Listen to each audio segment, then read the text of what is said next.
பிரபு தேவி, உங்களுடைய பாதரங்க மழக்கு உண்மைதான். மல்லிகை முல்லிகை இருவாச்சு கோங்க மந்திரம் சொல்லக்கூடிய உண்மைதான்.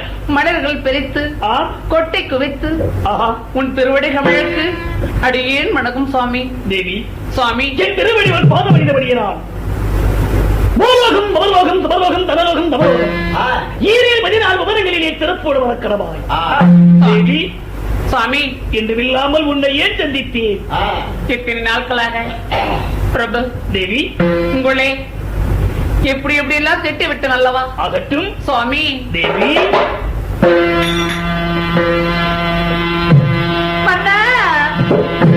சுவாமி கோபரத்து கொண்டீரோ?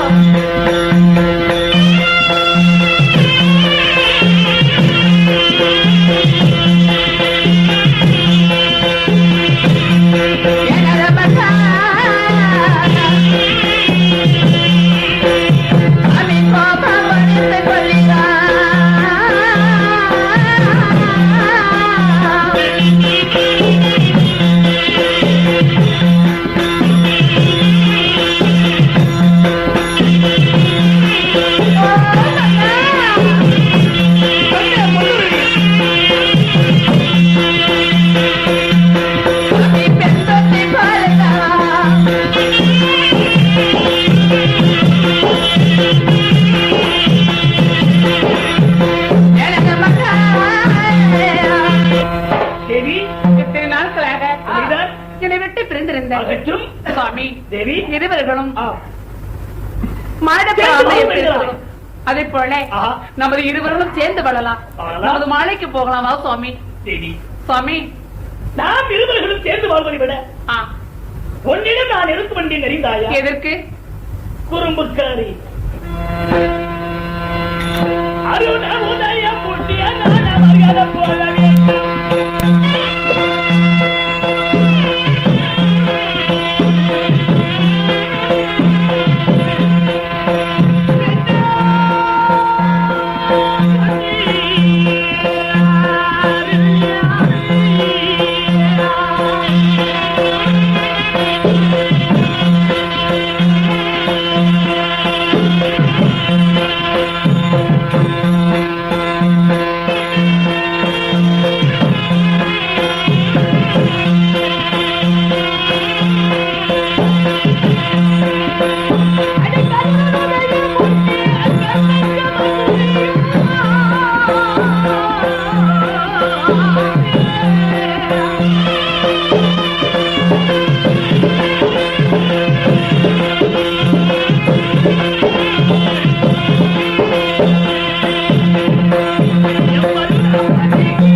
கர்ணன் வருவான் என்று காத்திருப்பார் கோடான கோடி.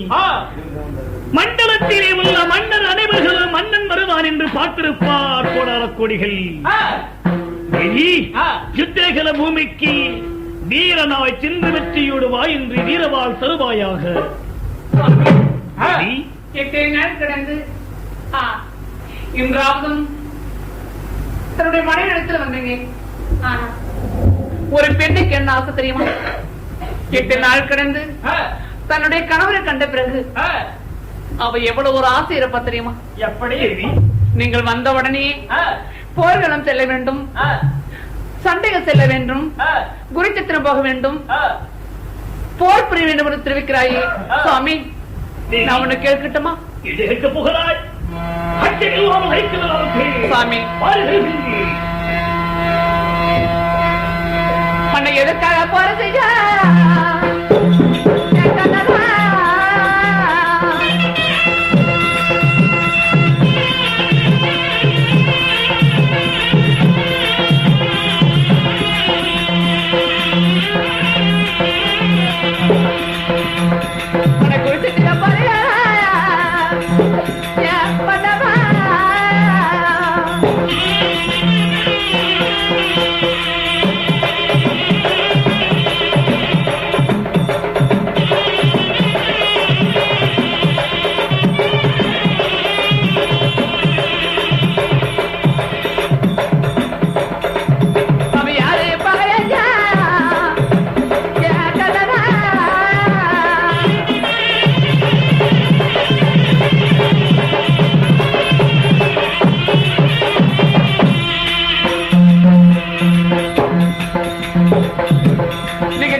வந்தவுடனே தேவி போரிட செல்ல வேண்டும், குருச்சத்திரம் செல்ல வேண்டும், சண்டை செய்ய வேண்டும் என்று தெரிவிக்கிறாயே சாமி. தேவி உங்களுக்கு யாரு பகை?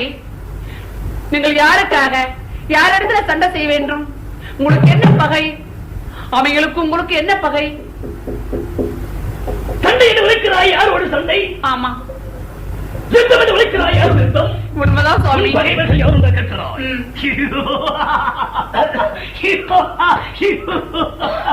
தேவி சுவாமி நீண்டார் பகைவன் என் இதே போல வீரன் யார் அறிந்தாயா? யாரு சுவாமி?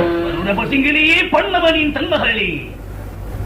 உலகத்தில் யாரையும் உள்ளவன் என்னை விட வீரன் இல்லை என்று மமதி அறிந்திருக்கின்றானே அவனே என் பகைவன். யார் தெரியுமா? அந்த பகைவன் யார் சுவாமி?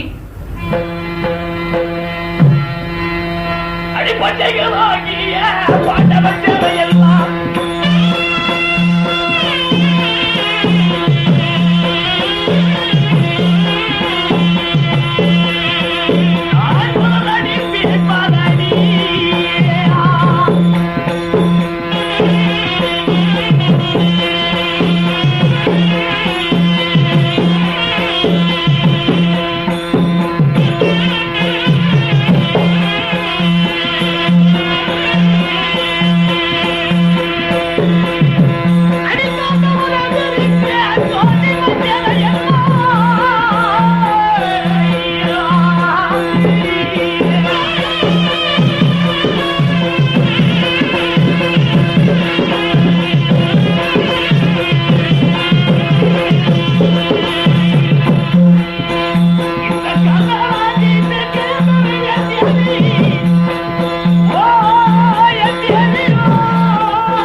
காட்டிலே வாழ்ந்த இந்த பண்டிகளாகிய பாண்டவ செடிகளுக்கும் அத்திபுரத்தை பற்பீடமாய் ஆண்டருளி மகாவீரனாகி உன் கணவனாகிய கர்ணனுக்கும் நாளை எடுக்கின்றது இந்த காண்டம்.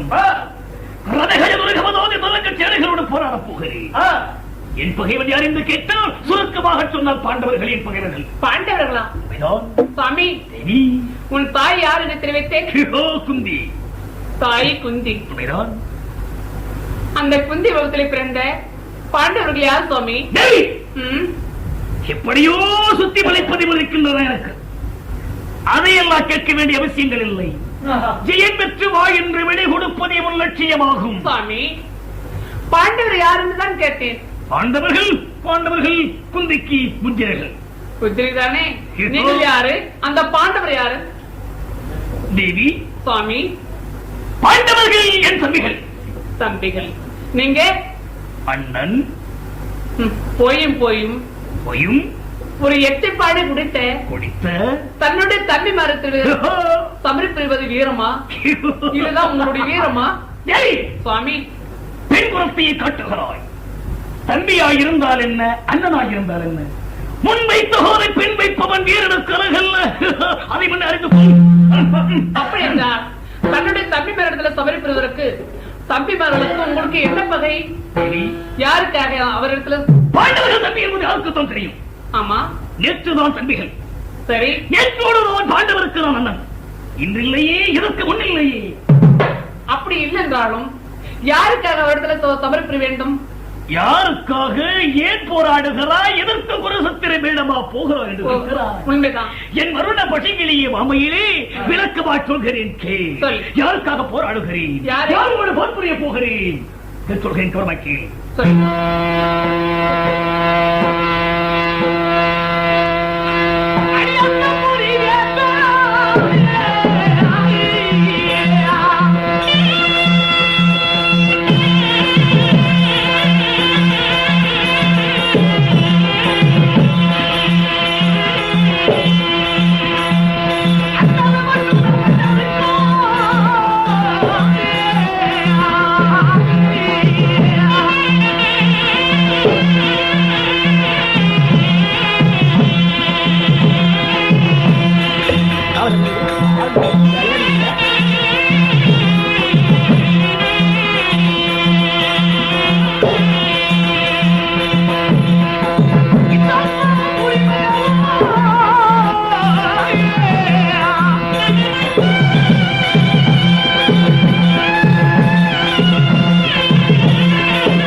துரியோதனாதிகள் படைத்தலைவனாகவும் கௌரவரை ஜெயம் பெற்று தருவேன் என்ற லட்சியனாகவும் நாளை நடக்கும் யுத்த காண்டத்தில் போராடப் போகிறேன்.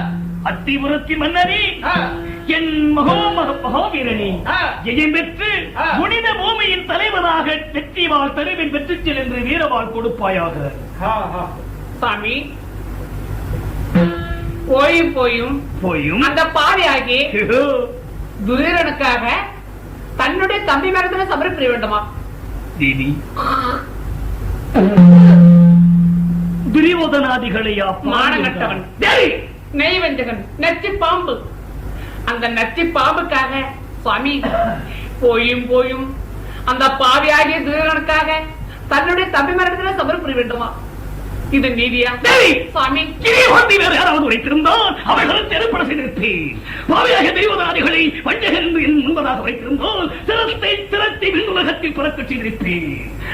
கொடியோர் நலவற்ற மாலிந்த ராஜிவன் ரேகபடியோர் வணங்காமடி சேகரையா உழைத்தாய். அளவிலோ சிலைகளாய் இருந்தாலும் என்பதாக தெய்வதாதிகளை குறை கூறக்கூடாது. உன்னுடைய தம்பிமார செய்த ஒரு நயவஞ்சகம் உனக்கு தெரியாதா? அந்த பாவியாகிய துரியோதனன் எத்தனை விதமான நயவஞ்சகம் சூழ்ச்சி சென்றா. அந்த பாவியாகிய துரியோதனுக்காக சுவாமி தேவி அண்ணா நமது அண்ணனோட சேர்ந்து விட்டார்.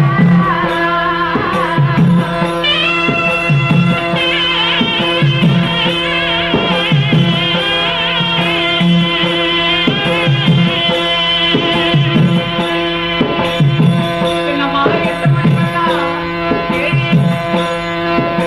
நமது அயோத்தி ஆண்டிருந்தா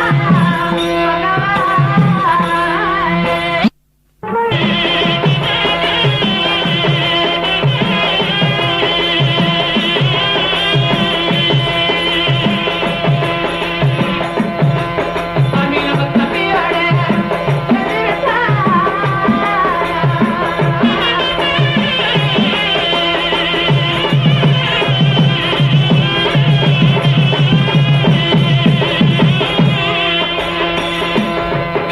நம்ம தரணையெல்லாம் காட்டுறலாம். என் மனவா.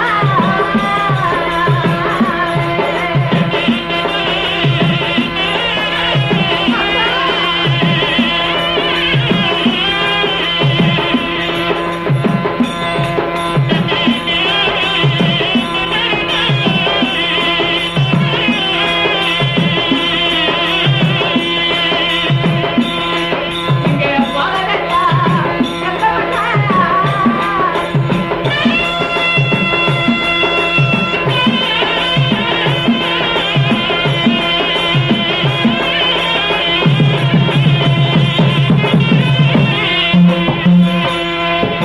நீ புண்ணியாரே சொல்வதா என் மன்னவா.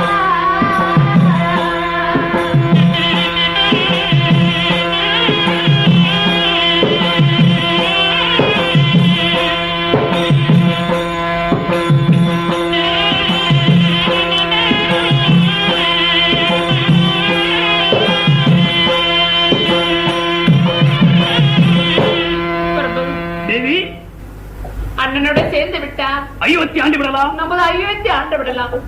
தன்னுடைய தம்பி மரடத்துல சேர்ந்து விட்டார். இந்த தரணி ஆண்டு விடலாம், நமது தரணி ஆண்டு விடலாம். நீங்கள் போக வேண்டாம். தம்பிகளோடு சேர்ந்து விடலாம் என்கிறார். நான் சொல்வதை கேளுங்கள் சுவாமி.